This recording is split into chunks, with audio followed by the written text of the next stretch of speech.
activity, have the unprecedented loss of income and of jobs. And all of this is threatening to reverse the progress we've made, not just since 2015 under the Sustainable Development Agenda, but in fact going back to the beginning of the century with the Millennium Development Goals. Now, as bad as the situation looks, and it is very, very bad, it's the worst recession we've had since the Great Depression at the end of the 1920s, it is also still a huge opportunity because we can use the recovery to build back better and to achieve those changes, to push forward the changes that we've been hesitant to make thus far, so that we can actually accelerate our progress towards the Sustainable Development Goals. Now, the UN had set itself up to support the whole effort about sustainability through a reform of the development system, including the resident coordinator system, the common country assessments, and the UN Development Cooperation Framework. We have the Secretary General's strategy for financing for development, and that includes different strands of work, including the task force on digital financing. And we've had recently, since the start of this year, the Secretary General's call to a decade of action to accelerate the SDGs. So all of this should help to shift us into an accelerated mode towards the Sustainable Development Agenda once we get the recovery underway. But for all of this to happen, data and statistics and other information are absolutely critical. For one thing, we do need to understand that the COVID-19 crisis is affecting us all, yes, but it's affecting us all in different ways. And there are some groups that are more adversely affected than others. And this points to the need for a disaggregation of the information that we're collecting, the data, the indicators, so that we know who's doing worse or relatively well and how well are our various interventions working. We know that the UN country teams on the ground are trying to design response programs or supporting the response programs that governments are putting in place. And for that, they need to draw on data that exist, statistics and analyses, reviews, research, and so on. And they have to understand what data are out there, where are the gaps. They also have to go beyond the official national statistics, and they have to draw on data from all sorts of different sources. This could be big data, it could be national surveys, it could be assessments, targeted surveys, and it should all be done bearing in mind the available technology and taking full advantage of whatever information is there and trying to draw from it reliable information to be used to inform policy. But I think, again, one of the most important aspects that we have to pay attention to is we have to have that necessary disaggregation by income, by gender, by geographical location, by age, but also by the various other grounds for discrimination or distinction, because that is the key to the COVID response. The COVID affects us in different ways. We have to respond in an appropriate manner. And for that, we need to have those special types of disaggregated data. And I think that is also going to be the basis as well for the UN support that we've articulated that is based upon 5 streams of work. We have the health first, trying to get a grip on the public health situation. We have, secondly, protecting people, the social protection basic services that we need to build up the resilience to the shock. We need to have, third, the economic response and the recovery plans that would be protecting jobs and small and medium scale enterprises and informal sector workers so that there is still somebody there to recover. Fourth, we have the macroeconomic response, multilateral collaboration. And fifth, we have social cohesion and community resilience. And for all of these, we need to have a very firm evidence base, again, with detailed and disaggregated data so that we can be sure that the policies we put in place, the interventions, not just in the emergency phase, but also in the phase of recovery, that these are appropriate and have the greatest chance of leading us out of this difficult situation back onto the path of sustainable development. Thank you. Thank you very much, Elliot. And yes, I think a lot of your points there ring very true to us all, the importance of a strong evidence, firm evidence base, but in particular, the disaggregation of data. And this connects very well to our next speaker, Her Excellency Ayush Arianzi, or we'll just call you Ayush this morning. Very nice to have you. First of all, can I congratulate you on your recent appointment as Minister for Labour and Social Protection in the Mongolian government.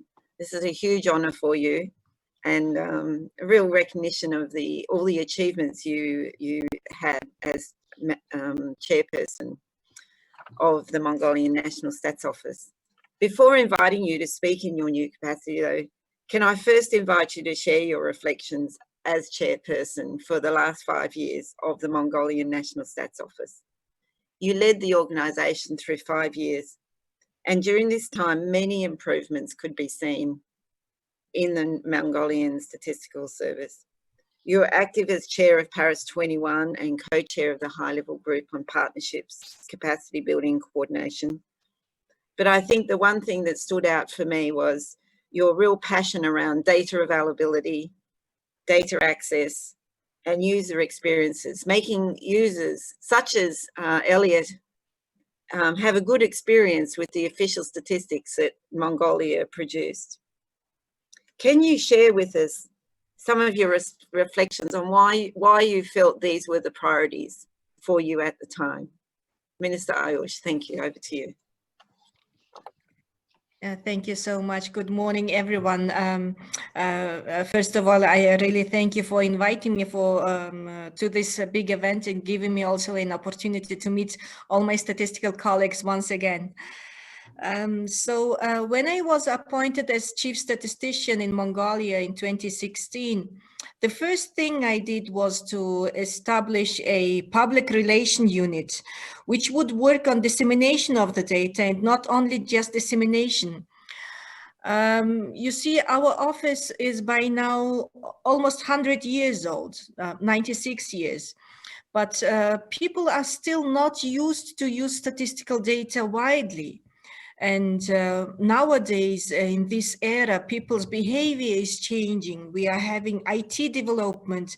The use of social platforms of the people is unique and very high. Even a recent study said that visual data is processed by human brain 60,000 times faster than just written text.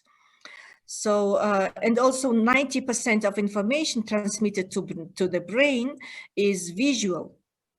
So in Mongolia, we have redesigned our website and also the mobile application, made it more user-friendly, put also all the data that we have openly available and free of charge in all formats.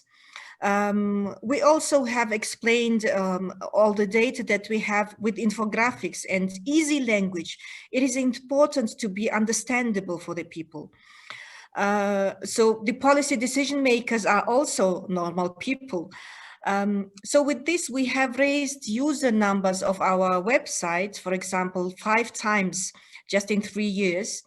Also, we are on place 11 out of 178 countries worldwide on openness and coverage of statistical data.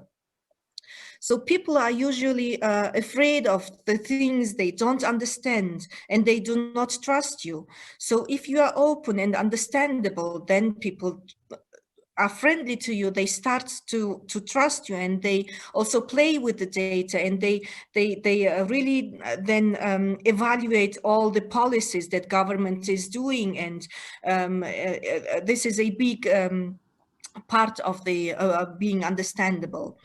So here plays a big role also the capacity building of statistical agency itself, but also increase of data literacy of the people. So what I did advise to my chief statistician colleagues was to be statistical champions themselves, to come out of their offices and promote their invaluable work, be brave, be loud, be policy relevant, to come out of their conservative shells and innovate with data availability. Also give access and share the user experiences. The audience of national statistical offices is very broad, not only governments, but also public, academia, businesses, and not only local, but also international ones. So we shouldn't be just talking to ourselves, but to everyone, and not only in your country, but also to the other international community. So it is important to work not only in your native language, but also in English or other main foreign languages, in order to be competitive and be on the same global development stage, to learn from each other. At the UN high-level group on partnership coordination and capacity building for Agenda 2030, where I have been co-chairing, we have been organizing World Data Forum, for example, which tries to bring in both users and the producers' narrative. So the next World Data Forum was out to be in next October in Bern, Switzerland, but it is now postponed until next year, and we will have in a few months or next month a virtual pre-World Data Forum. As also today's International Conference on Big Data for Official Statistics is also one platform for sharing experiences and to learn from each other, because the higher developed countries, of course, are the ones who lead the statistical world, and we are the one to learn from them. So I thank you with this. Thank you very much. Thank you very much, Minister Ayush. And I think you've made some excellent points there.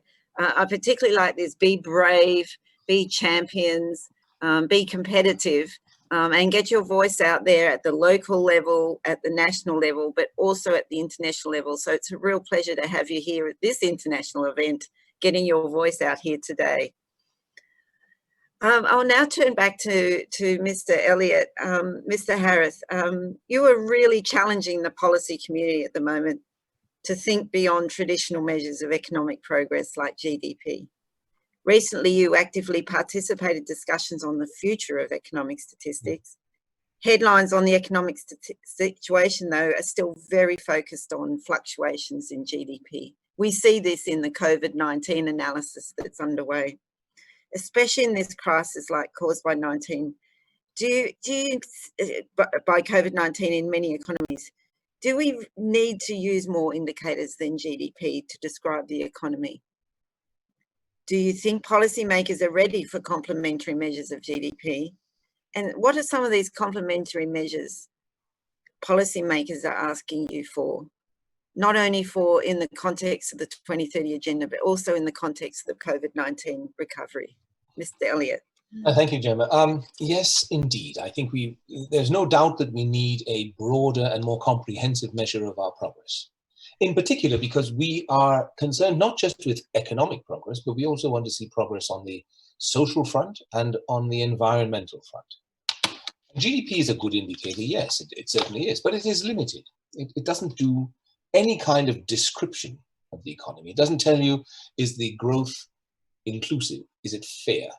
It says nothing about the quality of the growth, nothing about the health of the economy, nothing about social outcomes, it says nothing about environmental changes. And all of these we need to know. If we want to make effective policy in all of these areas, we need to measure our progress in all of these areas. I do think there is a lot of interest in having available data and indicators in these different areas. But to answer your question specifically, I don't think that we yet have the kind of demand for this type of broader, more inclusive measurement from policymakers. Policymakers need to have information in their area of policy, but I don't think many of them yet understand how important it is to understand how their area of policy might affect other areas, other sectors, other types of outcome, and how those other sectors might be feeding in, spilling over into their own area as well. And so I think we need to raise the awareness that if we're going to have proper and consistent and comprehensive, effective policies, we need to look not just at the area that we are concerned with, but we need to look across the entire society, across the entire economy. So the first challenge, I think, is to ensure that all of the relevant data is being used to make decisions, to set up the evidence base for making policy. And not all of the relevant data is going to come from your sector. It could come from somewhere else. But the second challenge, and in my eyes the more important challenge, is to link these different strands of data and information together so that all of the relevant data from different sectors can be integrated into the decision-making process, into the policy-making process. And that allows us to assess the impact of policies in one area on outcomes in other areas. And I think that's critically important too. I do think, however, that we're on the right track. Mhm. And I'm going to say this now, not because this is a meeting of statisticians, but because it's the simple, inalienable truth. The global statistics community is really advancing extremely well in all of these relevant areas. I see what has been happening in the system of environmental and economic accounts, and we are likely to see some major innovations in the system of national accounts in the next few years as a result of this work. We see an awful lot of work going on among the statistical community on the future of economic statistics. And I've been closely involved in a lot of that. And what I find really interesting here is that the statisticians are asking the economic policymakers, what information do you actually need? And that is something that when I started out in economics, that question was never being asked. It was what it was. You know? We see a lot of other approaches that are sort of making their way, and that's raising the awareness of some of the new and nuanced areas. So for example, we have the Inclusive Wealth Index and other similar approaches that are trying to integrate measurements in the three different dimensions, the social, the economic, and the environmental, and come up with an overall measure that can give us a sense of progress. We have the natural capital approach that is gaining ground in the business community. And that's really interesting because they are starting to realize that business also depends on a healthy environment if you want to be successful. And then we see a lot of change happening in the whole area of business management and financial decision making. We think of things like impact investing or environmental, social, and governance factors being used in decision making and in management. We see reporting and disclosure processes becoming more and more important. And all of this is putting a premium on generating detailed information, data, and using those data in making decisions. And I think that will set the stage now for a rising demand by policymakers everywhere for more information, more detailed, more disaggregated data, and that they will increasingly demand this in order to be able to make the kinds of decisions that we'll have to make if we want to achieve sustainable development. So I'm cautiously optimistic. That's wonderful. It's wonderful to be hearing from two very optimistic people this morning. It's a really great way of starting the day and of starting this international conference. Thank you very much, Elliot. That was a great response. Minister Ayush, you are in a very unique position now of having worked as both a chief statistician and now as a minister in the Mongolian government. This is a fairly unique career pathway and something that all of us hopefully can aspire to. Can I now invite you to share your reflections on the data opportunities, including the big data opportunities that you see as a minister? And I understand that there in Mongolia, in just your short time since you've been minister, a new platform for social protection is being established in Mongolia. Perhaps we could invite you to discuss this new initiative of a social protection platform, which is so critical to the COVID-19 response, and the role of the data and the data ecosystem in this social protection platform. Minister Ayush. Thank you. I must say at first that I totally agree with Mr. Elliott about the intersectorial collaboration and setting up such a platform. That's where the role of statistical agencies has to be raised. Now we talk not only about being producers of the data, we are talking about more being a manager of data stewardship. So better data, better lives. I am sure all participants of today have heard or said this phrase even more than once before. But what is missing between the lines, between better data and better lives, is of course better policies, better decisions. Only then we can change lives for the better. When I was at NSO, I said, please use the data that we have. We made it open, we made it understandable. We are on place 11 worldwide. So you are the one who is not using the data that we are producing, or statistics. So now I am on the other side of the table. So now I have to use the data that is available there in order to have better policies. So what am I going to do now as a former statistician. As a former statistician, I know which agency has what kind of information. So now I am in position to unify the government data systems into one platform in order to have better and smarter decisions.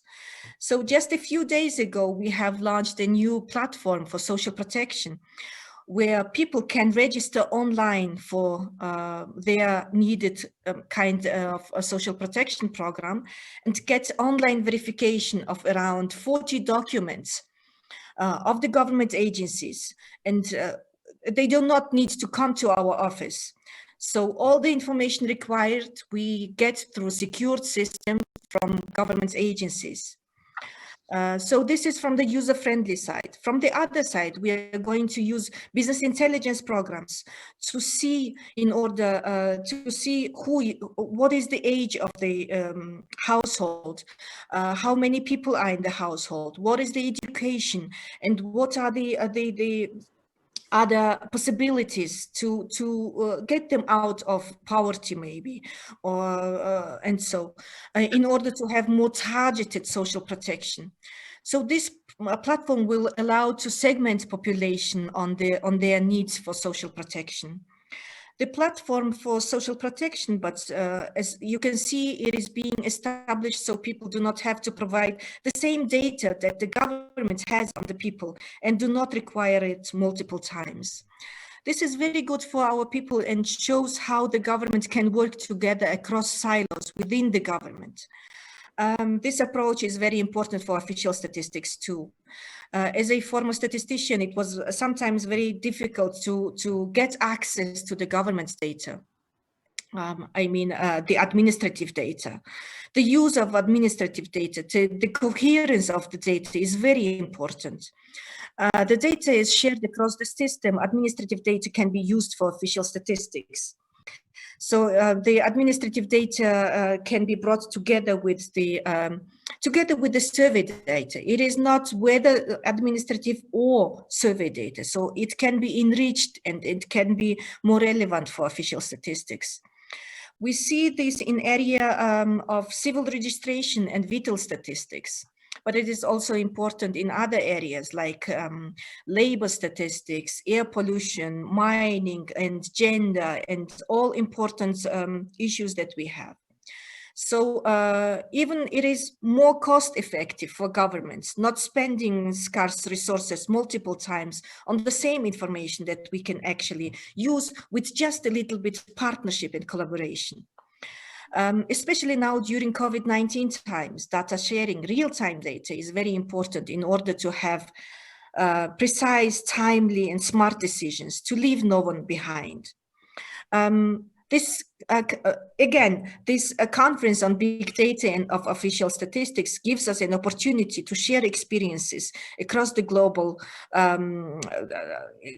world on what data has been used and what is available for use and for what purpose. So it is not new to Nordic countries, for example, to other developed countries, but it is totally new for developing countries, for the poor countries. So if we give good examples of collaboration, good examples of the use of the data that actually is everywhere available, so countries can learn from each other and take their own look at the examples and try to replicate in our own settings. So therefore, I thank you again for organizing and inviting me to share experiences in this platform and learn also from best practices and perspectives that the world nowadays has. I thank you. Wonderful. Thank you very much, Ayush, and also to you, Elliot. So as we've been discussing here this morning, we've had several questions come into the chat function. So I'm now going to ask these questions of you. And I actually, while we have Minister Ayush still with us here this morning, I'll hand to you and then I'll hand one over to you, Elliot. So the questions come in, says, I agree with you in reaching out to many stakeholders But how do we change the culture of the National Statistics Office of who are not sharing data with external data users? So the question, we've just heard from you about the priority you gave as the chairperson of the Mongolian National Statistics Office to share your data. So could you reflect on what are some of the, how do we change the culture of the National Statistics Office to share data, to share their data with external data users, and vice versa, change the culture of ministries to share their data with the National Stats Office? Minister Ayush.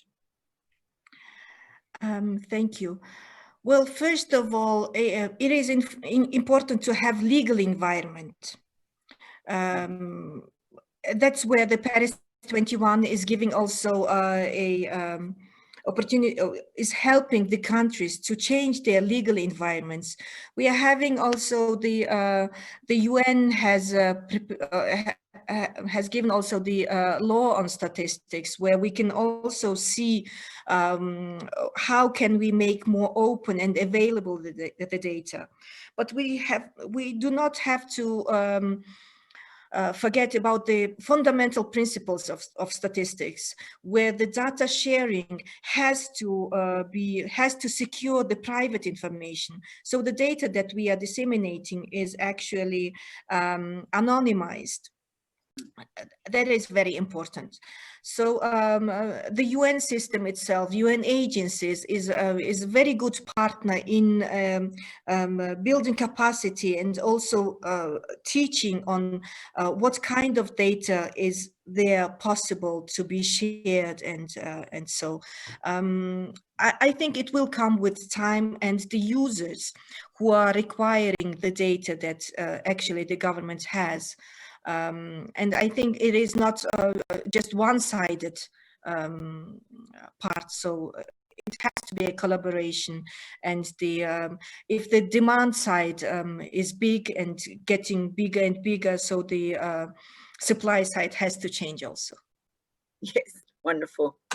I really like that in a panel here with the UN's chief economists, where we have a minister of Mongolia saying the supply side and the demand side needs to change. So I think this is excellent language for our chief economist here.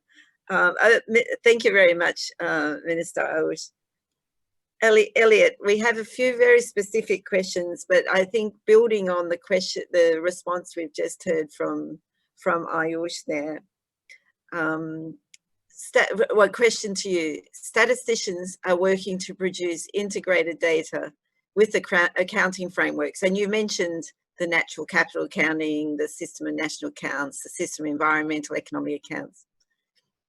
Do you think government agencies also have to transform to adopt integrated policies, particularly at this time of COVID, where we need to think about poverty, well-being, the environment, all aspects of the COVID-19 response? We have you on mute still, Elliot. Optimal, Gemma. I think it would be perfect if we could have fully integrated policy making everywhere. I don't think we're anywhere near to that, because integrating policy across different dimensions and different ministries, it's hard work. People think in different ways, they have a different vocabulary, a different language. Finding the common ground does require a considerable effort. But again, I don't think we necessarily need to integrate everything so that what we end up with is one big fat ministry that's responsible for everything and makes all decisions. Because a certain amount of specialization is always, I think, very good for efficiency. But I think what we need to do is to understand from the data perspective, well, what information is actually out there? Yeah. Who's collecting what? I may not need to use all of the data all of the time in my decision making, but I do need to know that I can get all of the relevant data whenever I need it, whether I produce that data or somebody else does. And I think that exchange of data is what we really need to foster. We need to make it the standard operating procedure, if you will, that whatever data are collected, at least the information that these data are there, that information has to circulate through the entire government and through the private sector and you know, all the stakeholder community, so that people know here are bits of information and here are statistics and here are other forms of data that we can use. And I think that that would encourage people to reach out and say, look, we'd like to have these data so that we can inform our own policy making. The counterpart of that, of course, is the willingness of those who are the custodians of the data to share it. Right? Yeah. And I will tell you from my experience back in the days when I worked with the IMF, that that was sometimes the real source of the problem. People have the data, but they don't make it available as freely as they should. And I think that is another part of the change on the supply side, if you will, Minister Ayush, that we have to try to encourage. If people know that you have the data, but you're holding it back, then the data isn't serving anybody's purpose. So I do believe that there is a two-way flow of information that has to happen. People have to be informed of what information is there so that they can ask for it. And then when they do ask for it, they have to be able to receive it. Yeah, it has to be open platform. And proprietary data are, well, they're very interesting if you happen to be the proprietor. If you're not, then they're utterly useless. So I do think that there is that element that we have to work on a little bit as well. Yeah, thank you very much. We are running a little bit over time, but a fresh question has just come in, which I think is going to be a great question for both of you, and I'll ask both of you to reflect on this one, and then we need to move on to our part A, our second part of this session. But the question is, COVID-19 has hit countries very hard, and governments have cut their expenses and redirected funding to priority areas quite appropriately. But NSOs often need more funding, not less funding, to be able to cope with the increasing information demands. How can we deal with this dilemma? What are some of the tips, or how best do you think national statistic officers at this time of COVID-19 can best deliver on their mandates while the government is under these tight fiscal situations? Elliot, we have you on the line. Let's start with you and then we'll go to Minister Ayush. Elliot. Thank you, Gemma. I think that is going to be the question that plagues us all in government policy for the next 10 years, because we're going to have another decade of trying to catch up with what we've lost here on the public finance side. Look, I think perhaps one way of dealing with this might be to say the statistical function is not only the domain of the National Statistical Office. The National Statistical Office is where the expertise resides. It's where the standards are set. It's where the overall quality control happens. But they are not, the statisticians are not the only ones who collect data. Right? And perhaps that's what we need to do, is we need to pool those data collection efforts, preferably under the leadership of the National Statistical Office, so that they don't have to carry the entire burden of data collection and compilation. Yeah? Now, that would mean perhaps that the Statistical Office has to be a little bit more engaged with the various other parts of the government and non-government stakeholders who produce data. And one has to be a little bit more cooperative, perhaps, in making sure that everybody understands what is going on. But if one could find a way to satisfactorily delegate parts of the data and statistical function to others who have an interest, a vested interest in a strong overall statistical function, then perhaps that might take a bit of the pressure off the budgets of the NSOs. But it would make more pressure on the side of their supervisory role, their making a quality control role. But perhaps there's a happy medium to be found there. I do think it would be very difficult to envisage that any statistical office in the next 2 or 3 years will get all of the money that they'd like to have. And many of them will have to deal with budget cuts going forward. So we have to be very innovative in how we manage this. It's not a solution, but perhaps it's one way of looking at it.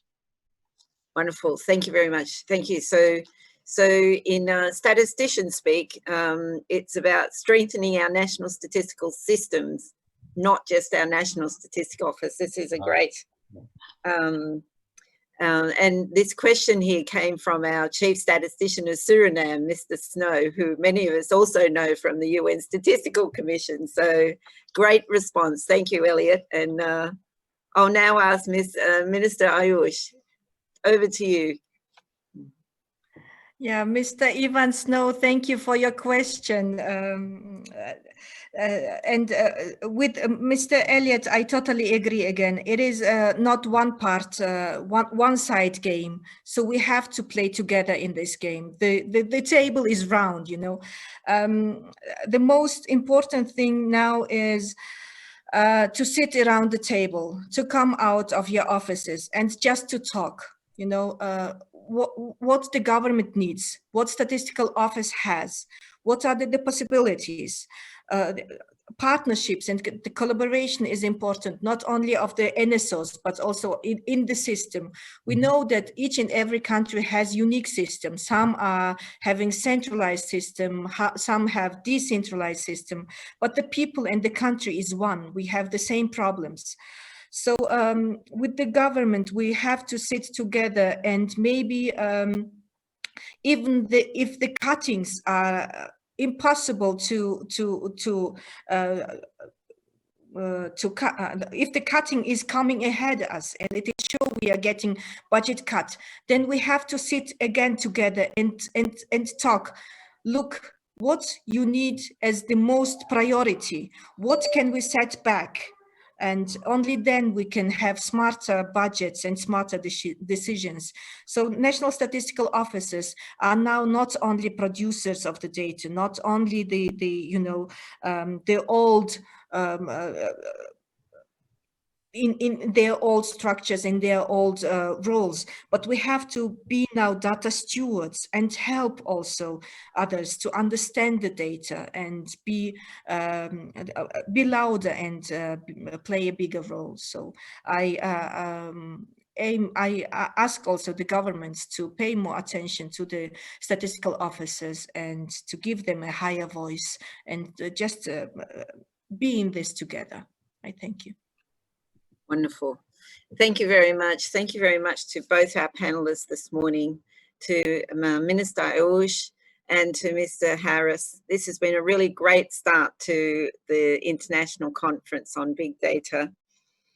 We've just, ladies and gentlemen, we've just heard from two wonderful speakers discussing from a policy and political perspective the role of data and including big data and the statistical community in the COVID-19 response and implementation of the SDGs. And I think some of the really great points we've had here was about being brave, being collaborative, be a champion, partner. All of these very great bits of advice. But I do want to, I think, just stress that statement that we've just heard from Minister Ayush, that you as national statisticians and policymakers in your government, you're all working for the same country.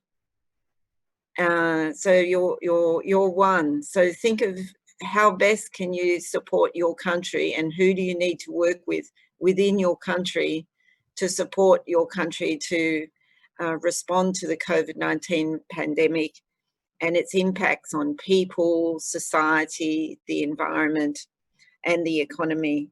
So I thank you both for your wonderful insights this morning and for you joining us here for this fireside chat or Davos style introduction. We're now going to move to our second part of part B of this session, where we're going to hear from 5 very distinguished official statisticians on their perspective on this topic. And I'll introduce each one of them to you as we move to them.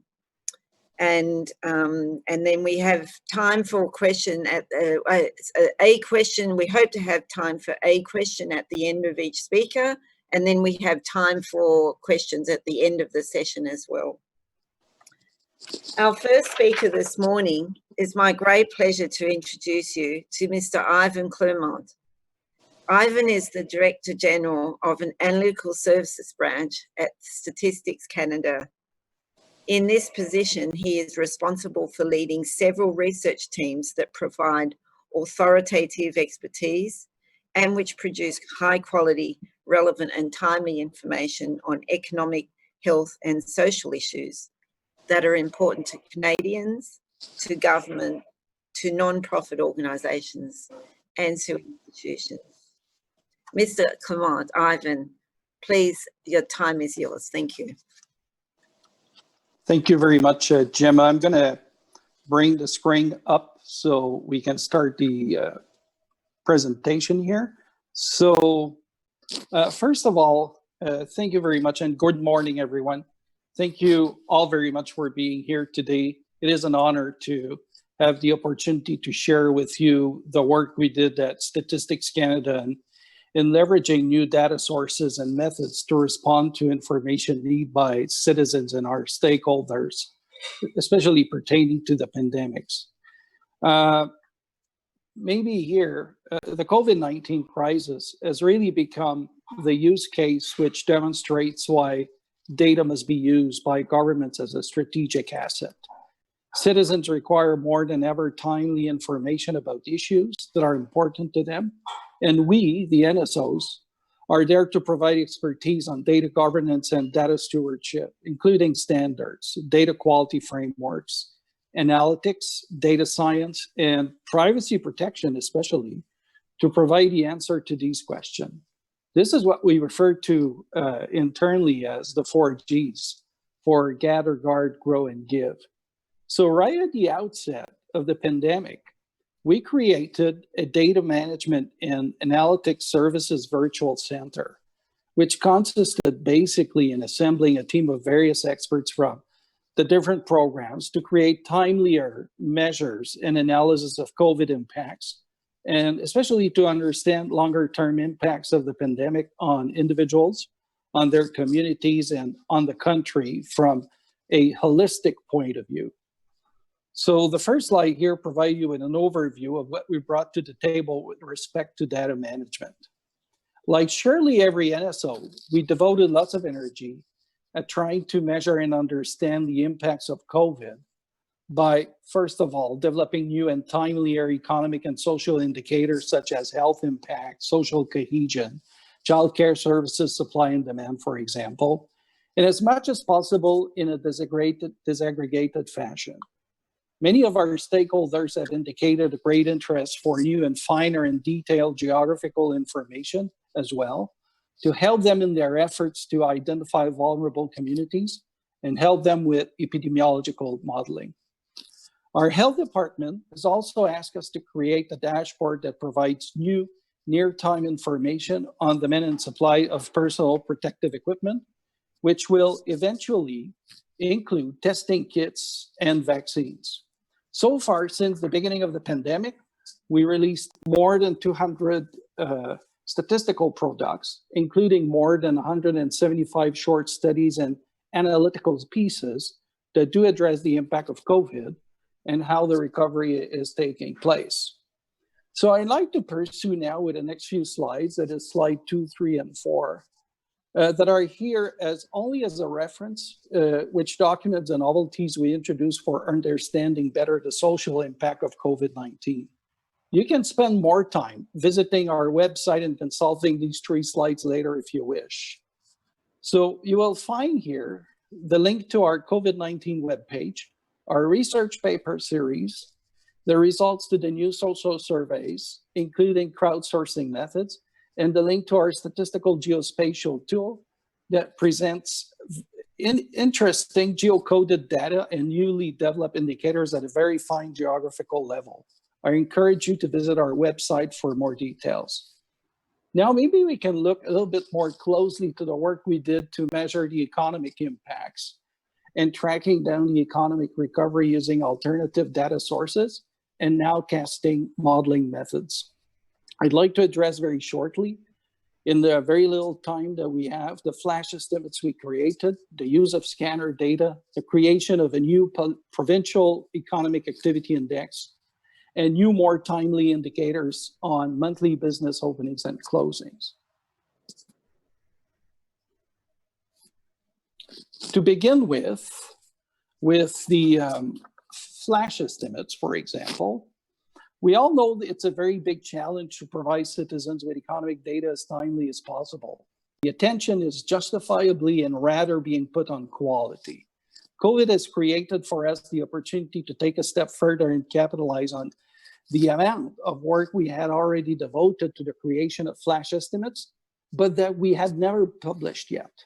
So COVID-19 and the pressing needs by authorities for timely signals on the economy became the occasion to finalize our work and finally publish for the first time flash estimates.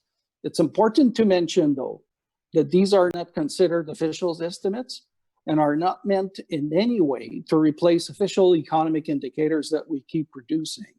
Flash estimates are calculated and modeled, or nowcasted if you wish, with preliminary data that only us have access to, and that combines qualitative and quantitative information such as existing statistical data, publicly released facts, including media release and general public statements by businesses and governments. Doing this, we make great gain in timeliness, and we now have flash estimates for GDP, building permits, international investment, industrial product price index, monthly manufacturing.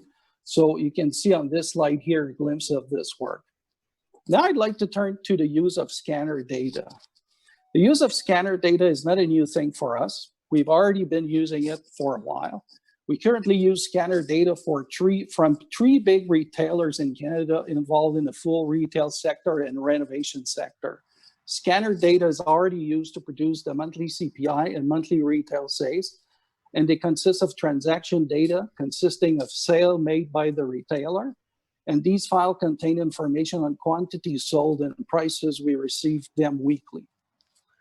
Scanner data now constitute 55% of input data to the calculation of CPI in our country, and the rest comes from web scraping and application programming interface and traditional collection methods from stores. So the slide you just saw will illustrate to you the flow process in our system. Since COVID-19, we also created a COVID-specific CPI using different weights applied to our basket of goods and services, reflecting the change of pattern in consumption. So we stretch the use of scanner data, in this case, to also analyze consumption pattern change in a more timely way. Using scanner data enabled us to create advanced indicators of consumption 2 months before waiting for official retail trade data. So we published a number of articles on changing consumer behavior during the pandemic. And on this chart here, you can see changes in consumption, for example, on cold remedies, masks, gloves, and hand sanitizer. On the next slide here, you can see some experimental measures we constructed and that can be used as early indicator of GDP movements. Those indices we created were designed to correlate with real GDP movements, but are much more timely. A first version of these were published in July, representing the economic activities of Canadian provinces up to March 2020. These indicators fill an important information gap as no comprehensive measure of subnational economic impact of COVID and post-pandemic recovery will be available before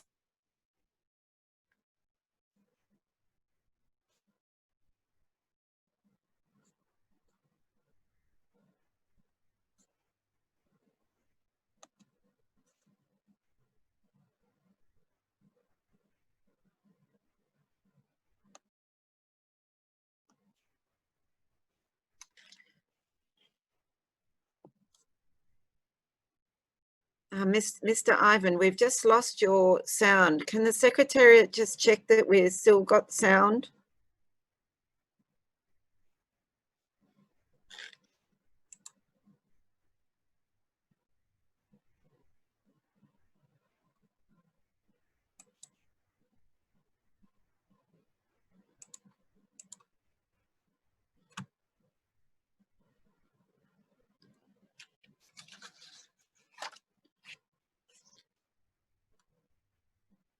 Secretariat, it's Gemma here from the moderation. Could you just please check we can't, I have lost sound.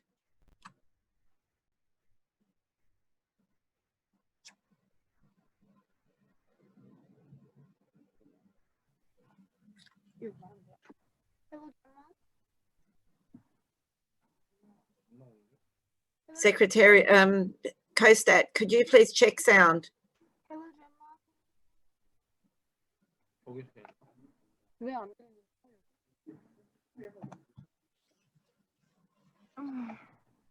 Secretariat, could you please check Mr. Ivan?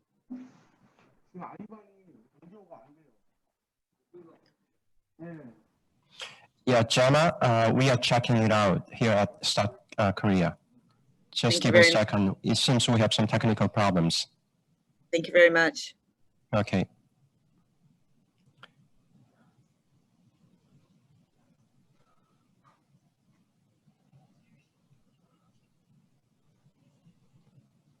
Ladies and gentlemen, we just have a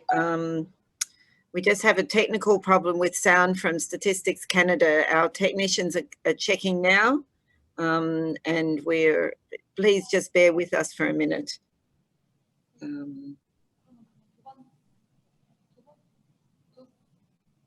We have still on the screen the slide on provincial and territory economic activity indexes, and we're just checking with Statistics Canada what's happened here.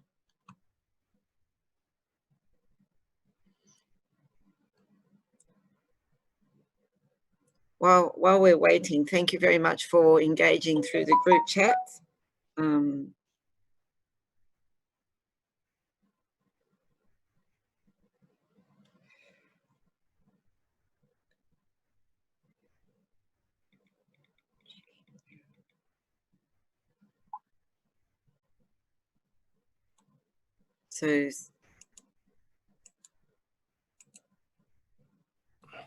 So one potential solution here, Gemma, is to turn to the next speaker while I think the Ivan is handling this problem from Stat Canada side. I think it is okay here at Stat Korea, but it seems Stat Canada, that Ivan has some technical problems. It is up to you.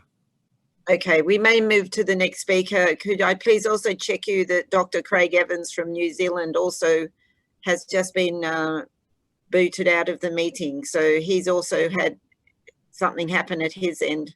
So we will move to our next speaker, Mr. Juan Daniel Oviedo of Statistics Colombia. But could you please try and get our speaker from Canada back on, and as well as from Statistics New Zealand, Dr. Craig Evans. He's also been booted out of the system. Thank you. Ladies and gentlemen, our apologies for this. We will keep moving through to our next speaker, Mr. Juan Daniel Oviedo, who's very lovely to see you again. We've been meeting a lot lately, so this is very lovely to see you today. Juan Daniel is Chief Director of Statistician of Colombia. He was appointed in 2018, but he has a very extensive international professional experience in economic consulting for energy markets and national experience in government and teaching. He previously was Director of Institutional Planning and Research and Director of the PhD School of Economics at the Universidad del Rosario of Bogota. It's my great pleasure to warmly welcome you here this morning, Juan Daniel, and the floor is yours. Thank you very much. Thank you, Gemma, and a warm hello from Colombia to all my partners at the panel session, and to the audience. We are very happy to share the Colombian experience in the integration of alternative sources of information during the pandemic of COVID-19. And I would let myself to share my screen in order to guarantee that I'm precise and I'm going to respect the 10-minute slot that I initially have for my presentation. What we want to share with you essentially is that Colombia strongly believes in the potential of the integration of statistical and geospatial information. We believe that the international statistical community has developed a very sound framework in order to allow hands-on integration of statistical and geospatial information, under which we believe that the principles that have been already set in several international fora are strategic in order to allow, as Elliot was mentioning at the beginning in the earlier session, that we allow to produce granular information that respects some standards and good practices, and at the same time that allows public policy to make decisions based on evidence to improve the sophistication of analysis, which are very necessary during the pandemic of COVID-19, and also to empower the citizen and to empower the private sector in the use of this information in the dialogue that currently we have to set between the governments, both at the national and subnational level, and the private sector and households. Colombia has been doing a strong effort during the past years to use satellite images in order to compute SDG 11 indicators.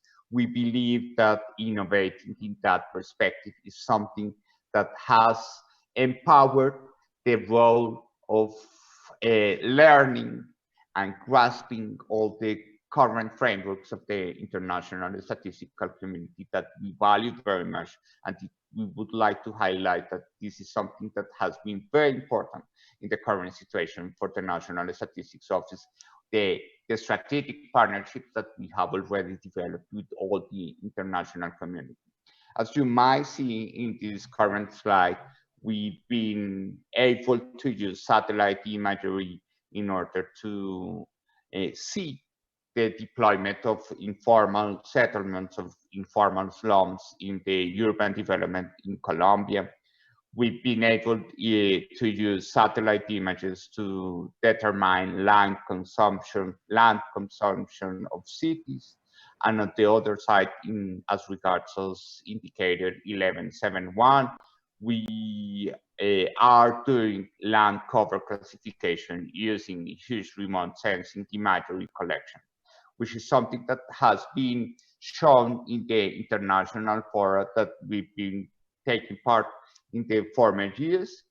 On the other hand, in the integration of satellite imagery and geospatial information and statistical information, we are also taking advantage of the fact that we managed to perform a national housing and population census that allowed two main innovations in the collection of information, which is the national identification numbers of all our population that has been counted in the population census, and on the other hand, the geo-referencing of every survey that was performed during the population census. That was the strategic stone, let's say, or the keystone in order to integrate the database of the population census with administrative records from the health perspective and from the National Identification Institute, and on the other hand, to allow the integration of geospatial information in a specific case that we want to share with you, which is poverty mapping.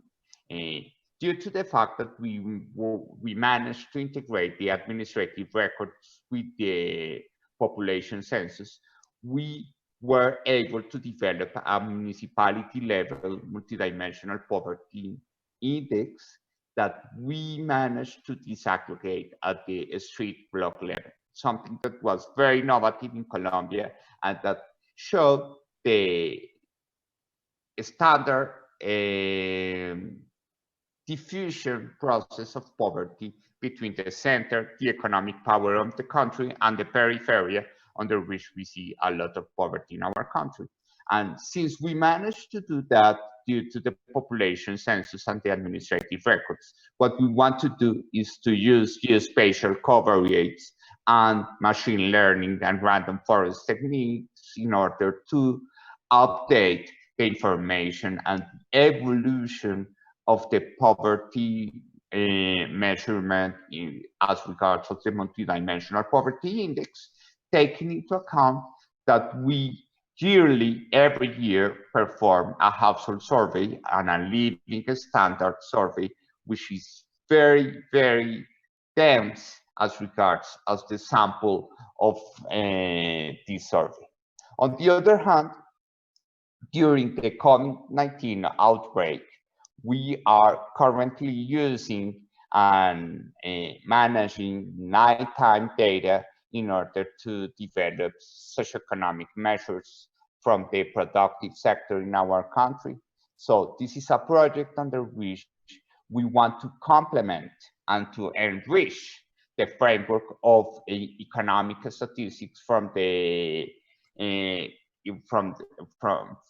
current situation, the present situation, under which we want to integrate a nightline data sets, as you might see, the BNP 46A1 radians, in order to integrate this information with the geolocation or the geo-referencing of the main enterprises that are part of our business register, in order to see which has been the effect and the localized effect, as our colleague from Canada was showing from the territorial perspective or subnational perspective, which were the differential shocks that we had from the lockdowns and the outbreaks of COVID-19 from the productive sector.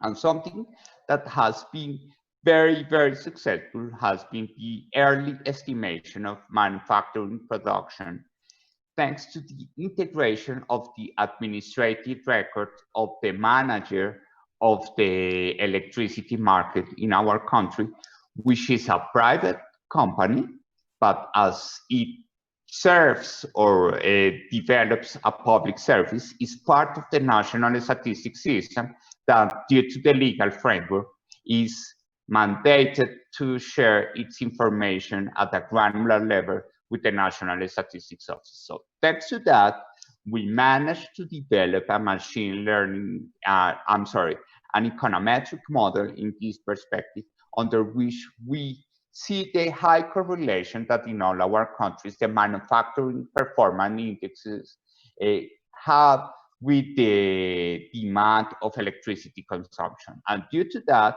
we managed to, a few weeks ago, to share with our country the early estimation of the manufacturing sector for the month of July, just with a 15 days lag in this revealing this information, something that has been very successful.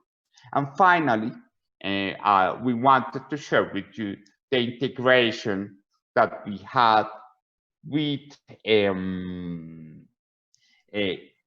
all this information and the visualization that we allow to all our citizens due to GeoVisors or GeoPortals that are very efficient, empowering the population, that how the information is centered at the citizen and the territory.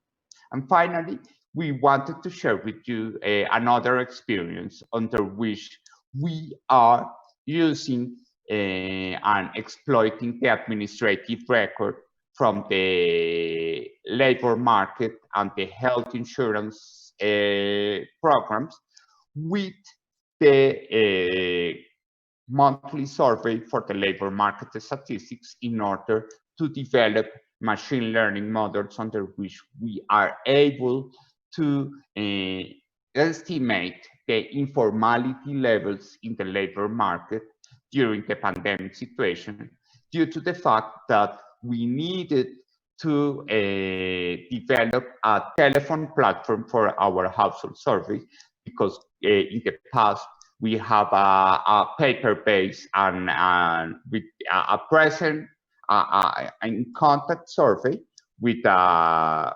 mobile device, but we need to move fastly to a telephone operation, and this needed to shorten or to diminish the number of questions that we managed to survey with our households. And with the integration with the health records and the labor administrative records, we are estimating informality levels in our country and understanding another dimensions of the labor market impact of the COVID-19.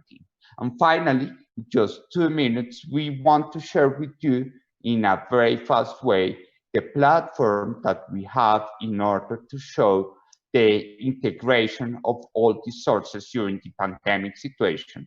For example, here, every citizen could go, for example, to the city of Bogota in a very fast way, and they could see the main capital of Colombia with the integration of the United Nations Development Program in Colombia and the grant data.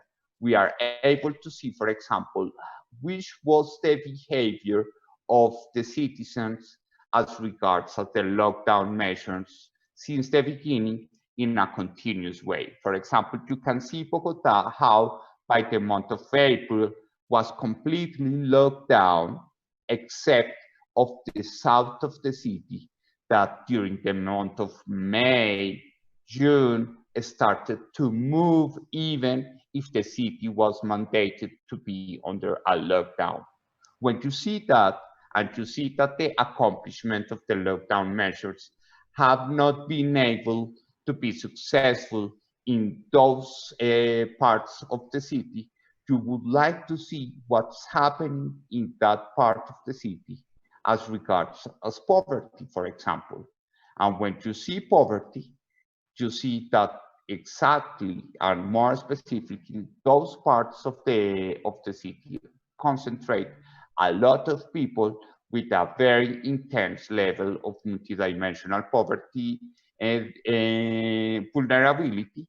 And finally, at the same time, this information, as we manage to integrate the information with the health records, the individualized health records of every citizen, we manage to see how the vulnerability of COVID-19 could be seen in every street block, and to inform our citizens that if they are living in those regions, they are more vulnerable to get more complications if they get infected by the COVID-19 due to the comorbidities that we managed to infer with the health record and the administrative record of the population census. That's our main advancements in this integration, that we want to thank very much the international statistical community and the strategic partnerships that we have with the United Nations system that allowed us, for example, to use mobility data in order to infer some behaviors of our citizens during the COVID-19. Thank you, Gemma, and I'm sorry for the delay. Oh, wonderful. Thank you very much, Juan Daniel. And it's really wonderful to see the power there of the integration, particularly with the geospatial. I'm a big fan of geospatial integration, and integrating it for 3 reasons.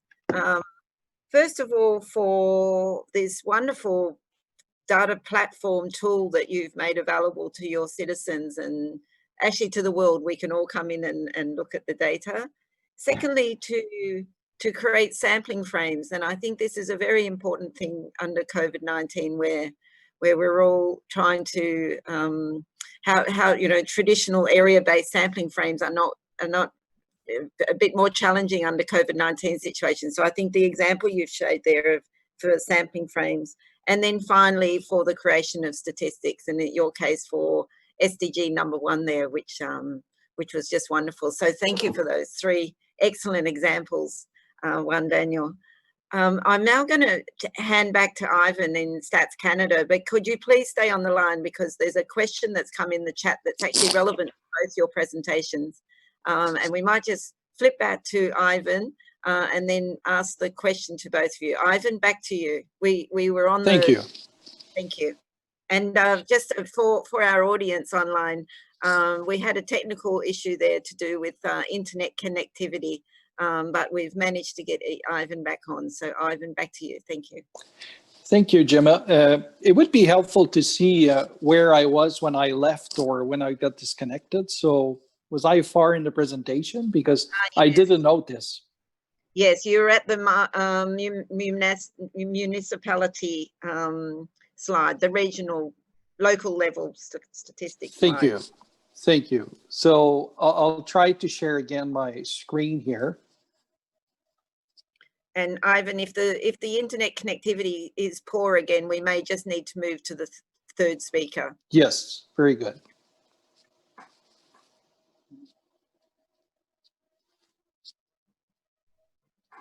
So I believe this is where we were when we left. So I think this is an interesting slide because it expresses some new methods we use for developing advanced indicators of economic activities. And some of them are based on methodology that has already been in use in the United States, for example, by the Federal Reserve of New York.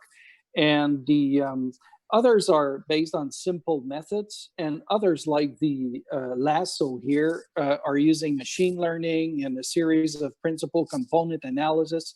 And the interesting with these experimental measures that we constructed are really correlating very highly with past observed real GDP movements, but it's much more tiny. So a first version of these were published in July, and they represent the economic activities at the sub-national level. And they fill a very important information gap on economic activity in a timely manner. Because when we want to have economic activity at a sub-national level, we would have to wait until May 2021 if we were to wait for the official estimates. So these indicators are very interesting for that. Maybe I'm going to move to another achievement we did in terms of creating a new indicator, and it's based on a new monthly indicators series that we started publishing this month. And we'll be publishing it every month from now on. And it consists of business openings and closing at the national and provincial level. And also we have this information by industry and by business sector. And this indicator is based on data information that businesses are providing on a monthly basis to the revenue agency and to which we have access to. So what's interesting with this, and you can see on the graph here that there's a big number of closings happening just in April, and that's normal. This is where the pandemic hit the hardest here in Canada. So, and what's going to be interesting is we've already released last week numbers for May, and now there's still a high number of new closings in May, but less than in April. But what's going to be interesting is the pace at which the businesses are going to be reopening. And if these the closures that we've observed are going to be permanent or not. So we're going to have to wait a bit for that, but this is things that we're going to be following very closely.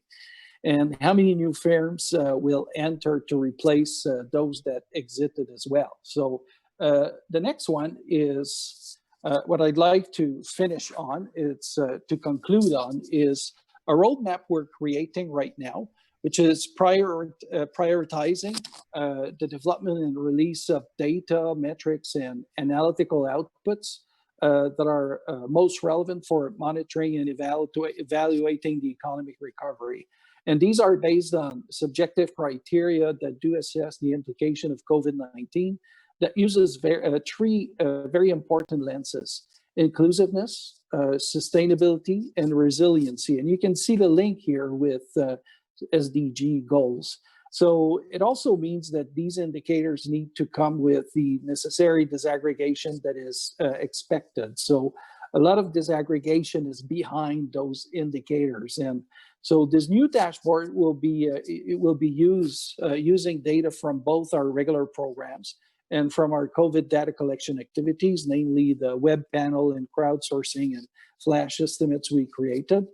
And they also map to the Canadian Sustainable Development Goals Indicator Framework, as well as to the Global Indicator Framework. So this is all in development right now, so stay tuned. And I'd like to conclude by saying that we're also exploring and making advancements in acquiring some private sector data to be able to improve timeliness and provide real-time information. But as you probably, as my colleagues can share with me, is that it's very difficult to acquire private sector data and to use it in a way that we are going to be encountering the least amount of ethical issues. So we're still working very hard trying to arbitrate between ethical issues here and the necessity to acquire and use that data to inform Canadians on the recovery. So I'll leave it there for a question. Thank you very much, Ivan, and thank you very much for managing to get back on and continue presentation so seamlessly. In the interest of time, can I please do ask Ivan and Juan Daniel, if you could please stay on the line. I'm going to move to our third, fourth and fifth speaker and then put some questions together at the end.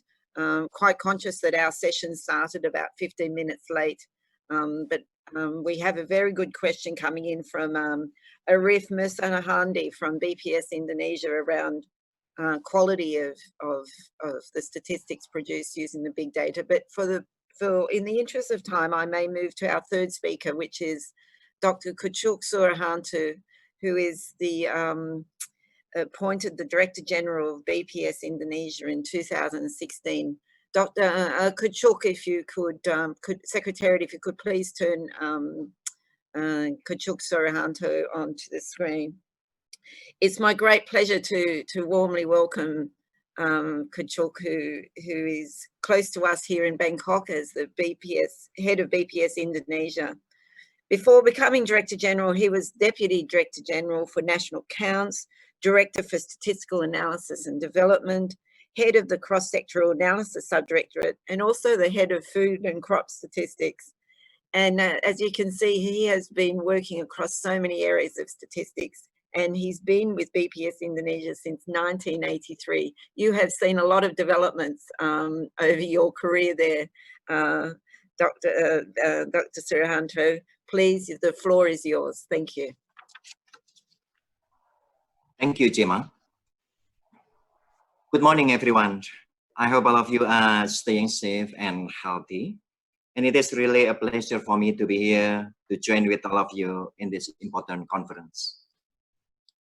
The outbreak of the pandemic COVID-19 all over the world has disturbed the social and economic conditions, changed people's behavior, and also affected religious practices in many countries. The pandemic also affected the NSO budget and data collection system. In this opportunity, I would like to share with you Indonesia experience to collect data during the pandemic. Due to the pandemic and the government budget efficiency, Indonesia NSO have to implement flexi work, work from home, and we have to adjust our statistical business process activities, and we also try to optimize the use of information technology. How does the pandemic affect our data collection mode? It will affect our population census. I will explain it in detail later. But we still commit that we will produce our strategic indicators such as inflation, economic growth, poverty, Gini ratio, etc. We still conduct face-to-face interview when eligible by implementing a health protocol, but we also conducted telephone interview, and we also conducted web crawling, especially price data, in order to support our inflation indicator. During the pandemic, BPS also conduct two different initiatives. We conduct online survey which we call it socio-demographic survey on COVID-19 impact. The target is the household. And I think the number of respondents is quite big, 87,400 respondents. And we also conduct a survey on business actor. During the pandemic, we also use a lot of big data in order to get prompt indicators such as Google Mobility Index, e-commerce, flight tracker, accommodation, job vacancy, MPD, and also satellite images.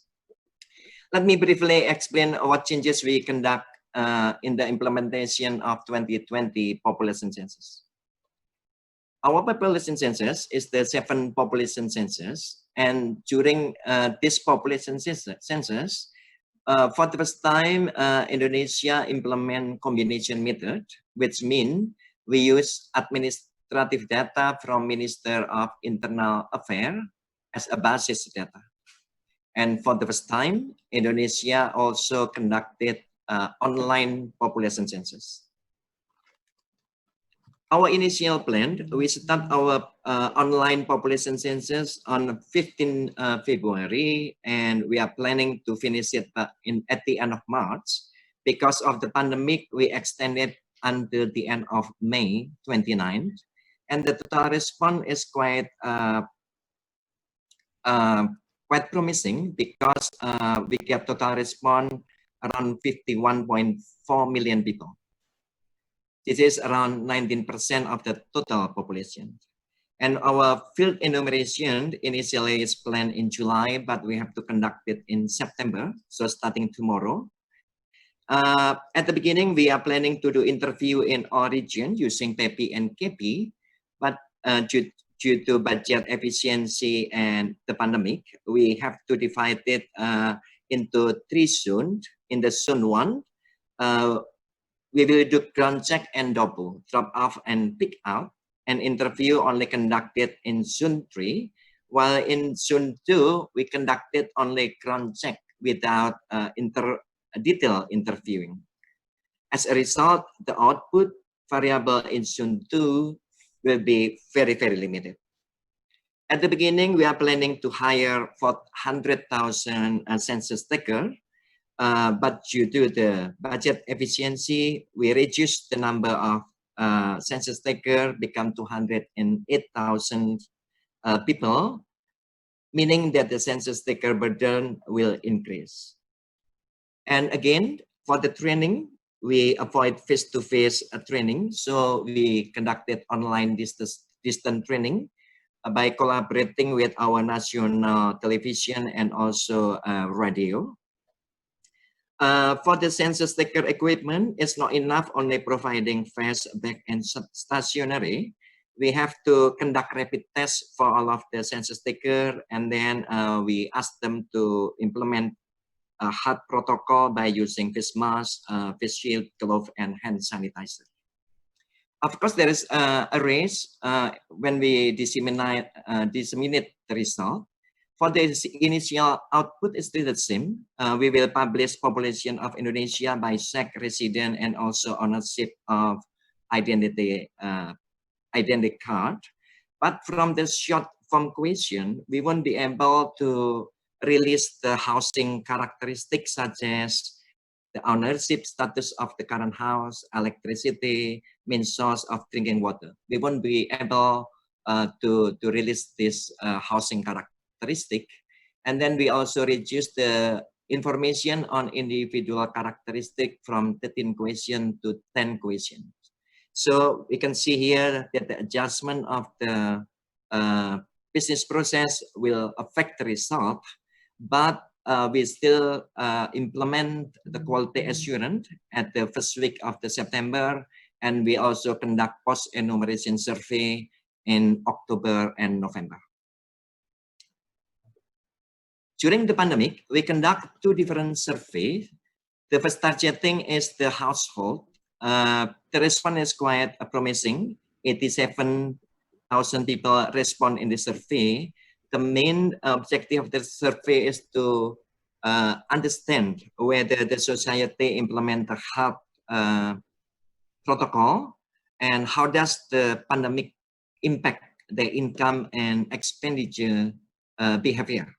For example, the main result, we can see that 72% of respondent to physical distancing, women are more obedient in applying healthy behavior, and respondents who are older are more complying with health protocol.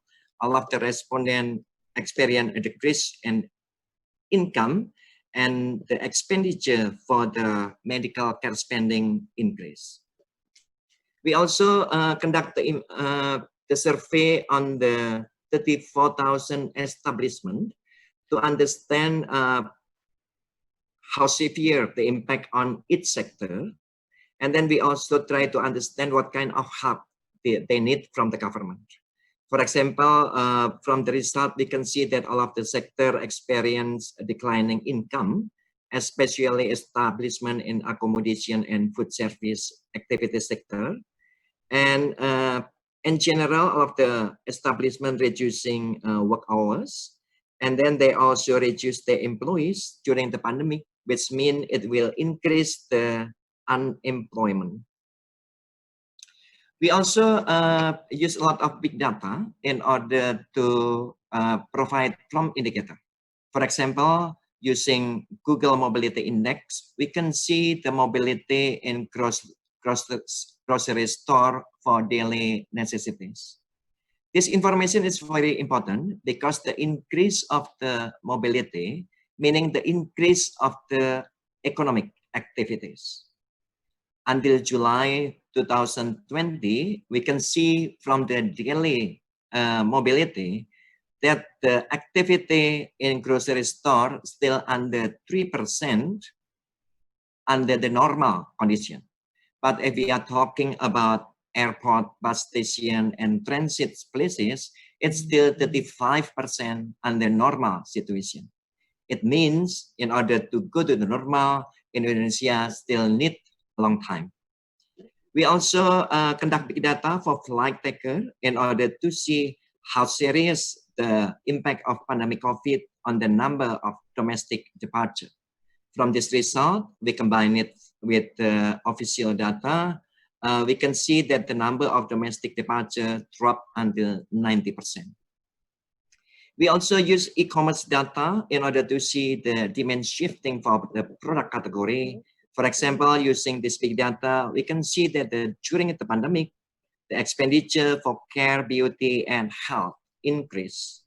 We also use big data in order to track the job vacancy. We can see that starting April 2020, the number of job vacancy dropped very quickly. So the question now is whether the Indonesian economy in the third quarter will be negative or will be positive. Because in the second quarter, our economic growth is minus 5.32. So in conclude, in the midst of the pandemic, BPS have still a strong commitment to keep producing strategic indicators. This is very important because if we didn't produce the indicator, we won't be able to see how bad the pandemic affect Indonesian economy and social life. And then because of COVID and reducing budget policy, it pushed BPS Statistics Indonesia to do a lot of adjustment in our statistic business process. We have to minimize all of the risk, and we have to understand the problem we will have in dissemination. However, despite the negative impact of the COVID, I think all of us have to still feel optimistic because using the technology, in fact, we can conduct business process more efficiently. And finally, during this pandemic COVID, big data is very important. So I think we need to immediately build a manual standard from the UN in order to maintain data comparability among the countries. I end my presentation here and I give the time back to Gemma. Thank you, Gemma. Thank you very much, Kachuk, and thank you very much for that really very interesting and very important presentation for us all about how here we were a major huge country, huge population in the middle of their population census, had to adapt and innovate to ensure the quality and continuation of your census, as well as other statistical series, and brought in the use of big data. So thank you very much. I'm going to actually hold all the questions until the end and bring all 5 of the speakers in to ask questions at the end. Very, very good presentation. Thank you very much, Kachuk. We're now going to move to our 4th speaker from Statistics New Zealand. Dr. Craig Jones started at as the Deputy Government Statistician at Statistics New Zealand just in May 2020 this year, so just a few months ago. So welcome, Craig, to the statistics world, the world of official statistics. Craig has responsibility for data system leadership, and prior to this role, he was Deputy Secretary for Evidence, Data and Knowledge in the New Zealand Ministry of Education, and he also spent 16 years in the New South Wales government in Australia, in New South Wales Public Service, holding leadership roles in Justice, Treasury and Education. But Craig is not new to the world of data and its importance for evidence, and it's a great pleasure to have Craig join us here today. We've asked Craig very much to talk about the role of data and leadership, particularly from a data stewardship role. Craig, the floor is yours. Thank you. Thanks, Gemma. Hopefully everyone can see my screen.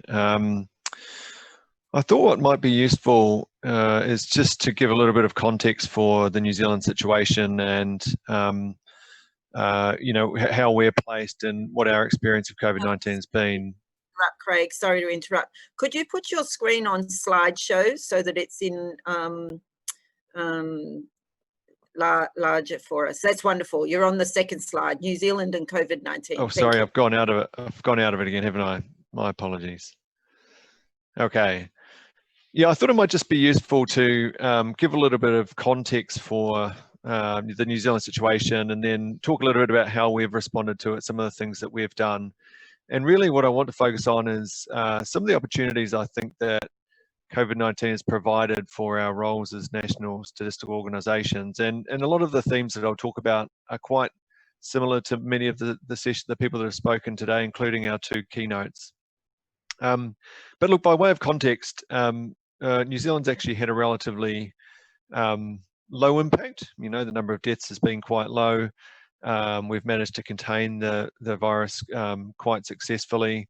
We first went into a national lockdown around the same time as many other countries were doing so in March through to early June, where we were able to you know, reduce the number of transmissions to 0. Which of course we've now gone into our 2nd wave of transmission after about 100 odd days with no cases. We're now have a 2nd wave that's broken out in Auckland, which is our largest city, where about a quarter of the population lives. So we've basically gone into the whole country is in what we call now level 2 restrictions, which means mainly restrictions on large gatherings. People can move about, go to work, go to school and so forth.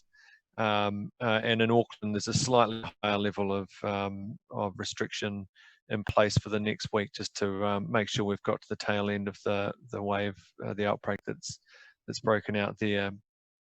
So all in all, we've been quite fortunate, I think, and you know, some of that's through good management, of course, as well.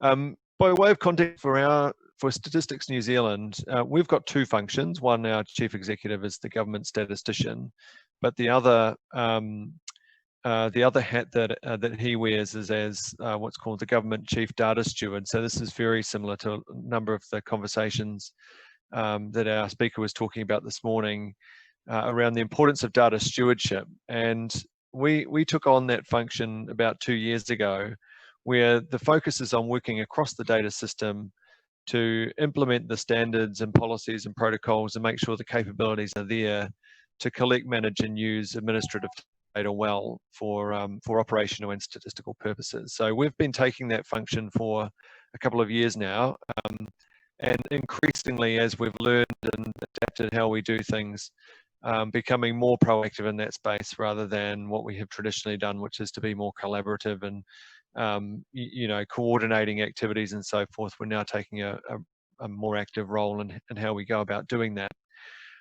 We were quite actively involved in the early stages of the COVID outbreak, including things like our chief methodologist was in our National Crisis Management Centre, working alongside the modelers to try and understand what the likely impact of different policy responses would be. So really getting alongside those who were doing the work. And the other thing that we did quite a lot of work in is, again, more in the collaborative space, but trying to work across agencies to make sure that our responses were coordinated and joined up, and we weren't overlapping with each other, which actually, frankly, we were, because in a time of crisis like this, where the government response is go fast, go early, don't wait for the perfect information, everyone was out there gathering information at the same time. So we were taking quite an active role in trying to collect across all agencies who was doing what. Can we join up on surveys or data collections rather than everyone doing their own, and trying to make a more coordinated systemic effort to that. So that was largely our role, and I'll talk a little bit about some of the lessons we've learned about this at the end. But one of the things it's become very clear to me is that it's really reinforced the importance of the mandate that we had as the government's chief data steward, because there was a lot of overlap and duplication, and some of the key population groups who ought to have been visible on some of the data that were collected were not, and it really just reinforces how that stewardship of the system is so critically important for the entire nation. Look, we collected, one of the first things we did was started to, again, it reinforced a direction that we were already on, which is to create more timely, less accurate potentially, but more timely statistics around various things. That's not unlike a number of our other speakers have talked about in terms of flash series and on trade and travel and economic indicators and so forth. One of the things we started with was to look at trade and travel, and as I said, increasingly looking into more timely economic indicators. And one of the things that we're quite proud of that we pulled together quite quickly is what we call in the COVID-19 data portal, which is really just a place where information from across private and public sector data can be brought together, updated very rapidly and in a very timely way, so that it can be made available for policymakers to make decisions based on that. As I said, there's a trade-off. It is experimental, so there's a trade-off. Some of this is less accurate than a statistical organisation would ordinarily produce, but that trade-off is made for a good reason, because it's much more timely. So I'm just giving you an example on the screen of one of the indicators that sits within that data portal around broadband usage, and you can see that around the timing of our lockdown around the end of March, internet usage really spiked as everyone moved to working from home, and then gradually tailed off as people started to move back into the office environment. There's a lot of information on that data portal. We've got information about welfare benefits, trade data, consumer spending, consumer confidence, electricity demand, gas and fuel supplies, a whole range of indicators on there. But as I said, importantly, one of the things that we've done is look very closely at our economic indicators, and we worked with the Treasury and our Reserve Bank to create what we call a New Zealand Activity Index, which is really it must be quite similar, I think, to our Canadian colleagues' economic indicator. It's not a more real-time GDP indicator. It's not meant to supplement. It's not meant to be a replacement or a gross domestic product indicator, but it is a more timely aggregated index of a range of economic indicators around employment, consumer spending, electricity generation, and a range of other indicators, making up an aggregate more timely series that kind of goes alongside some of our other indicators, our more robust statistical outputs, which we've, like others, not ceased to put any, there's no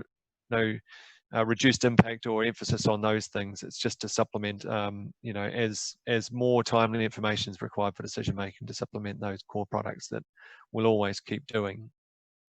And the other thing, just speeding through, the other thing that we focused on, and we're fortunate to have put a couple of years of work into already, was one of our entities called Data Ventures, which is effectively a separately branded business unit within Statistics New Zealand, focused primarily on creating new value from existing data. So primarily in the private sector. So there's a lot of data sitting out there that's not necessarily aggregated in a way that can be used to provide new insights. So they've had a very strong focus on how can they bring together data sources from people who might be disincentivized to share information because they're competing with each other in a market, for example, bring that together and create new value and new insights. So we'd had a bit of a head run on that, and when COVID hit, it was perfect timing because we were quite well poised to utilize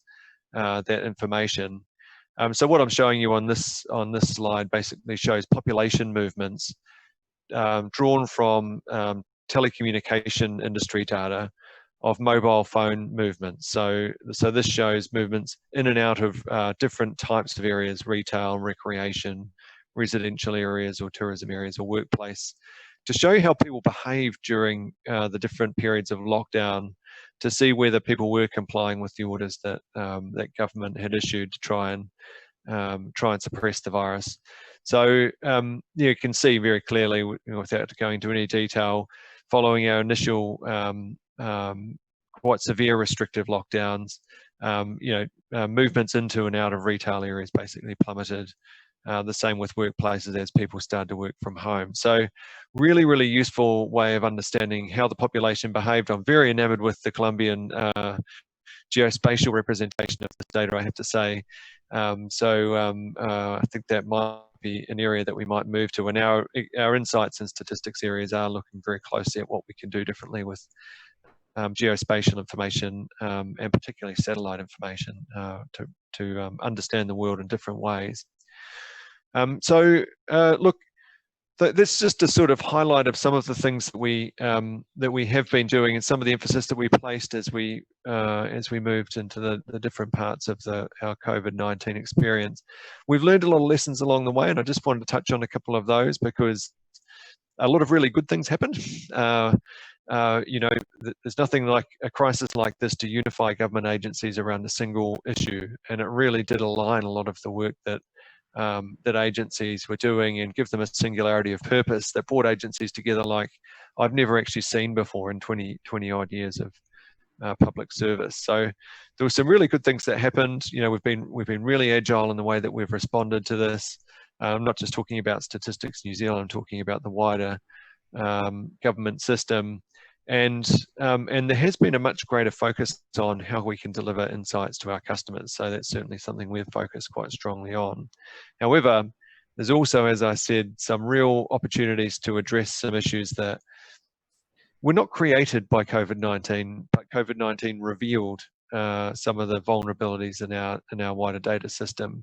And that is, as everybody is responsible for their own delivery of services in their line to a single minister, the incentives are not necessarily there to look across the system first to see who has information, and the temptation was to rush out and collect our own data, which means that that has burden on people who are responding to these sorts of collections.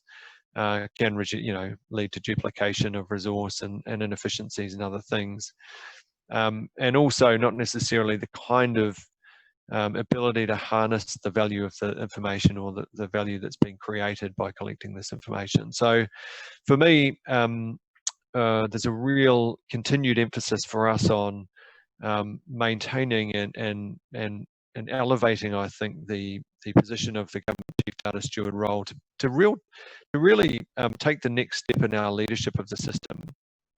because I think that only when we can align and leverage off the capability that sits out there and make a much greater unified whole than the sum of the parts that make it up, I think we'll really get the value from this increased push that most, many countries are moving towards in terms of the use of administrative data. So lots of lessons learned and lots of opportunity to address some of the things that we've seen, and the lack of standardization and other things that we have out there. And in the interest of time, Gemma, I think I'll stop there and pass back to you. Wonderful. Thank you very much, Craig. And I'm very happy that you've given this presentation, because it links, as you said, very nicely to our two earlier panelists, but also to a question that came from the audience about what are some of the tips, what are some of the ways that we can change the culture of national statistical officers to share their data more and embrace data sharing. And to everybody who's listening online, one of the ways that you can change your culture is exactly what Statistics New Zealand has had the opportunity to do, which is to formally take on a role as the government's chief data steward. So this is formally given to them by the government of New Zealand, and this is data steward for government data, not just Statistics New Zealand data, but government data.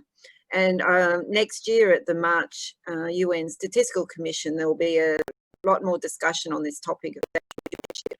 And New Zealand, including Statistics New Zealand, is a very good case study for this issue. So thank you, Craig, for bringing this into this discussion. I'm now going to hand to our final speaker, Dr. Asaf Young Chung, and then we have time for questions and answers. And I have several questions already lined up for our speakers, but please do keep speaking, putting your questions in the chat box. Dr. Asaf Young Chung is the Director General of the Statistics Research Institute in Korea. It's a state-run think tank of official statistics and innovation in Korea and beyond. Prior to his service in the Korean government, however, Dr. Chung served 4 United States presidents since 1991, with devotion to evidence-based policymaking in the economy, labour, education and public health, as well as methodological innovation in official statistics with data science and survey methodology. It's a great pleasure to meet you and to invite you to share your experiences in this session. You have about 10 minutes. Thank you very much, Dr. Chung. Over to you. Thank you, Gemma, and everyone. I think as a last speaker, I have a privilege of not to repeat myself for all the great points that other speakers have already mentioned. I'll try to stay with, I think, the main themes of my presentation. So I think the main goal we all have as a chief statistician or the senior official or commissioner of the official statistics, we have this responsibility to provide the data and statistics to help flatten the epidemic curve and sustain economic vitality. And so I'm going to share a few lessons that KOSTAT learned from the crucible of the COVID-19. I acknowledge the co-authors and then my staff, statisticians, economists, and then other, I think, interdisciplinary other researchers. Basically, I'm going to talk about 3 points. First, I'm going to talk about the global context of the STAT community response to this COVID-19, and then what KOSTAT has been doing in response to this pandemic crisis, including some activities that we are doing for the SDGs. And lastly, I'm going to offer a few, I think, the thoughts about the role of official statistics in the year of the COVID-19 and post-COVID-19, including some recommendations for the data revolution for the future. And at this last point, I actually, phrased it as a data innovation, but one of my staff actually termed it as a data revolution. I liked it. So that's why I put it data revolution instead of the data innovation.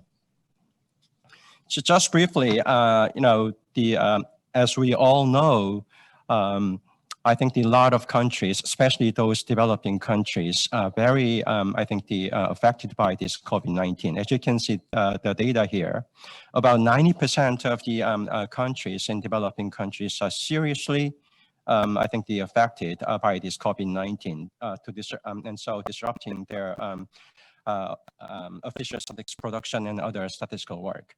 And it is also true in many developed countries, in European countries and some countries in Asia. So this is the sort of common experience that we are all, I think, going through. And that's why I think that we are going through this fire, or I would call it crucible of this pandemic crisis. And when it comes to, this SDG, I think it is also very important to monitor the SDG in this critical time. And as I think we initially expected, we are going to have the decline of the poverty this year.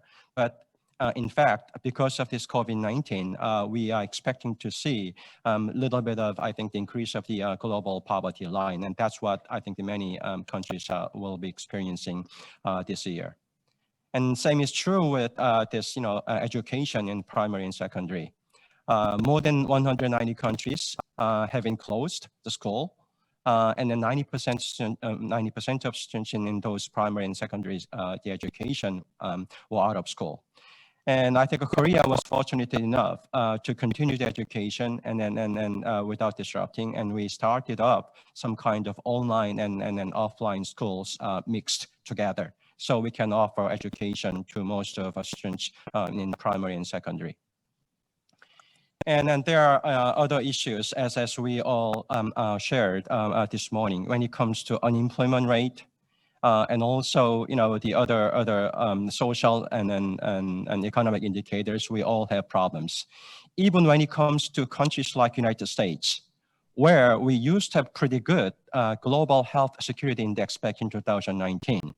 And even United States was behind Germany and South Korea when it comes to, population to test the COVID-19, infection.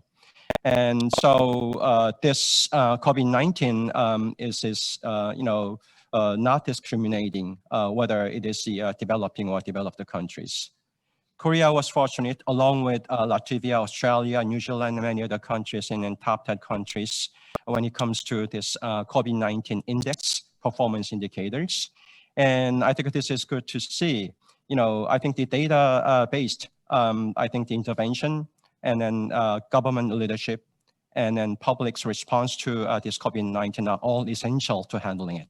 It is not just official statistics. It is not just public. We all should work together. And then that's what you see here among the top 10 countries when it comes to COVID-19 COVID index and how they are performing better and using those tools. And so now let me briefly talk about the KOSTAT response to the pandemic in this year. We have, established sort of this emergency response system so we can continue and sustain the production of the core statistics when it comes to, economy and then social statistics and other statistics. And that is very critical. And we try to minimize face-to-face interviews by using, all this computer assisted survey information collection system. And we have to delay a couple of surveys because of this COVID-19, but we are able to continue thanks to those, I think, the disruptive innovation that we created in the middle of this crisis. And so, as you can see here, I think if you go to the KOSTAT's home site, we have created this, I think, the special, data platform when it comes to COVID-19. So we can actually show all those core statistics and then data we share with the public, decision makers and policymakers. So we are all on the same wavelength. And I welcome you all to pay a visit to COVID-19 section in Korea. And so this is a structure, but I'm not gonna go into details, except saying that we have this emergency response system and we have the field survey in place, even in this critical period. So we can cover all those critical data of economics and then social, I think, statistics, and as well as other critical studies that inform government policy making. Another thing that I think some innovations that we try to add in the middle of this crisis is that just like a couple of speakers from other countries like New Zealand and then another country mentioned, we are also utilizing big data, mobile big data. So this is an example of how we are analyzing big data in collaboration with the private sector, so we can cover at least the mobility of the 22 million people in Korea, and then using this as a benchmark to see how people are moving from place to place since last February. So we can actually measure the impact of the government intervention when it comes to social distancing policy and other policies to control this COVID-19, but we continue sustaining the economic activity. And the value of this kind of analysis is quite useful, because as we speak, we are at the brink of determining whether we have to go to the national lockdown or stay at the current level, so we can handle both the pandemic and also sustain the economic activity at the level we desire. As you see at the last part of this figure, based on this data about big data analysis of 22 million people, and we extrapolate to the entire population, we can see significant decline of the mobility at the last phase of this figure, as you can see here. And this was the result of the government intervention about 2 weeks ago and then 1 week ago. And so we can actually measure whether that impact has been actually practiced among the public. And this is very critical, because when we do some kind of nowcasting and nearcasting models to predict the behavior of the COVID-19, we like to see whether the public is actually responding. So the KOSTAT has been actually doing this kind of big data analysis together with the private sector, and that is a very important major innovation we are creating. And this is another case. I think the many countries have been struggling with the use of masks and then hygiene to wash hands. This is very critical tool, basic tool to handle it. But I think that we need to provide a sort of system to provide all those masks, I think, to the public, with some issues in the beginning of this year when this COVID-19 was very serious. So we actually went out for offline and online data collection of the masking price and other essential items. So we can control how the public is responding and keep the price at the level that we desire. So this kind of offline and online data collection was very important innovation that KOSTAT has created. Another thing I can tell you about is that just like a few countries also try to measure whether there was any excess death during the COVID-19 crisis, and we tried to do the same thing. And we confirmed this excess death was not a notable factor in the Korean case. And this was very important because the public health sectors and Ministry of the Public Health has been very, I think, sensitive to this kind of issue.